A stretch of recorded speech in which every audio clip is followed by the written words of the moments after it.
I imagine a lot of you have favorite passages from the scriptures. Pretty sure you do. I know I do. And this gospel today is one of them, but not only the last part, okay? I mean, the first part where Jesus is traveling and they're with the disciples and he opens his heart to them, tells them what his destiny is.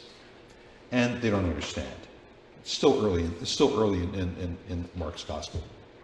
And they get to the destination. Jesus asks them, say, what were you arguing about? What were you arguing about on the way today? And I guess the disciples were kind of like looking at the floor and looking around and shuffling their feet. They didn't really have an answer for Jesus, except to say that, well, they were arguing among themselves as to who the greatest of the disciples would be. Think of what Jesus told them and think of what they spent their time talking about. Boy, did they ever mismatch. Okay? So instead, Jesus says something to them, and here's the part of the gospel I like very much. He talks about bringing a little child in their midst. And by the way, in Jesus' day, people didn't often look at children as a great treasure, okay? I mean, today, my mom and dad had pictures of us. My dad as well, my mom in her handbag. My grandparents the same.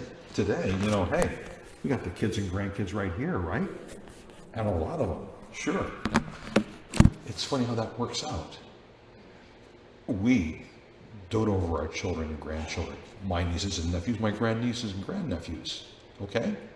But it was different back then. How is it different? Well, children were looked at as only really kind of pulling their weight when they were old enough to maybe assist in the workshop or work in the fields or help shepherd the sheep. When could they kind of earn their salt? And by the way, good Christians in the 19th, early 20th centuries, they're the ones who gave us the phrase, children should be seen and not heard. Okay, can you connect the dots on that? Yeah. We look at it a little differently today.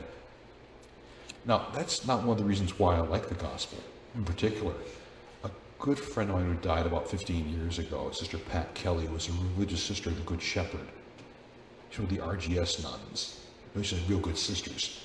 That she was working with single parents, families at risk, orphans for years and years. She had said to me, that story Jesus tells. Jesus is talking to the disciples because he knows they look down on the children. And he says to them, what if you saw the children and you thought of me? And then in turn, not just you think about me, you think about the one who sent me.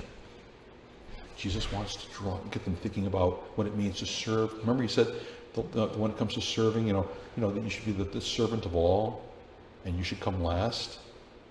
Jesus took the child and lifted the child up for them. Isn't that neat? In a 21st century that we live in today, humility is not one of the words that we use most often, is it? What's the phrase I heard someone say once? The Frank Sinatra song, I Did It My Way? That's like a personal soundtrack for too many people.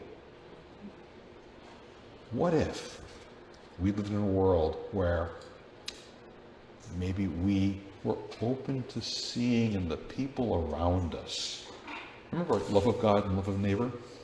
That we could see in people that we would admit to that we had needs. They would care for us. Maybe it's some child who does something for us, or a neighbor, or maybe someone at work we don't always talk to. Or maybe a stranger at the gas station or something like that, at the Stewart's. Someone did something for us. Could we receive that in humility? And in turn, could we see Christ alive in that person who we kind of look down upon? Yeah. I heard someone once ask, hey, Father,